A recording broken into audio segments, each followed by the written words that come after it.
Husband காலையிலேயே நல்லா tension பண்ணி விட்டுட்டாங்க. ஸோ இன்னைக்கு வெட்னஸ்டேன்றதுனால நான்வெஜ் ஏதாச்சும் செய்யலாம் அப்படின்னு சொல்லியிருந்தேன். நான்வெஜ்ல எதுவும் வேண்டாம். சாம்பார் மட்டும் வை அப்படின்னு சொல்லியிருந்தாங்க. இல்ல வீட்ல நான்வெஜ் செஞ்சு ரொம்ப நாளா ஆன மாரி இருந்தது. ஹஸ்பண்ட் கிட்ட சொன்னதுக்கு, நான் போய் மீன் பார்க்குறேன் இருக்குதா அப்படின்னு சொல்லிட்டு ஒரு டவுட்டா தான் கிளம்பியிருந்தாங்க. மீன் இருந்ததுன்னா எனக்கு முன்னாடியே வந்து கால் பண்ணி சொல்லிடுங்க. புளி வந்து ஊற வைக்கணும் அப்படின்னு தான் சொல்லியிருந்தேன். போயிட்டு எனக்கு கால் பண்ணியிருந்தாங்க. இந்த மாரி கொடுவா மீன் வந்து இருக்கு. புது மீன் சொல்லியிருந்தாங்க. சரி நான் இதுவரைக்கும் அந்த மீன் வந்து பார்த்ததும் இல்ல, சமைச்சதும் இல்ல. இதான் ஃபர்ஸ்ட் டைம் வந்து அந்த பேரே கேட்குறேன்.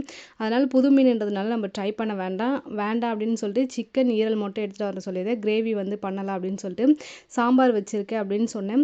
இதுக்கு ஆன்னு எதுவுமே கூட ரிப்ளை கொடுக்கல. அப்படியே ஃபோனை கட் பண்ணிட்டாரு. இதில் நான் ஃபோன் எடுக்கலனா 10 வாட்டி ஃபோன் பண்ணி ஏன் எடுக்கல அப்படின்னு கேட்க வேண்டியது. அவர் இஷ்டத்துக்கு எதனா வாங்கின்னு வரதுக்கு எதுக்கு ஃபோன் மேலே ஃபோன் பண்ணி கேட்குறாரு எனக்கு ஒன்றுமே புரியல. அதுக்கப்புறம் அந்த கொடுவா மீன் வாங்கின்னு வந்து கொடுத்தது ரொம்ப டென்ஷன் ஆயிடுச்சு. அப்புறம் சொல்கிறாங்க எனக்கு ஃப்ரைலாம் வேணாம், குழம்பு தான் வேணும். இருக்கிறது எண்ணி ஒரு 6 பீஸ். அதில் போய் நான் என்ன குழம்பு வைக்கிறதுன்னு எனக்கு ஒன்றுமே தெரியல. அதனால் ஃப்ரை மட்டும் பண்ணலான்னு சொல்லிட்டு மசாலா தடவி மேரினேட் பண்ணி எடுத்து வச்சுட்டேன். ஸோ இந்த மீன் பார்த்தாலே ஒரு மாதிரி இருக்குது.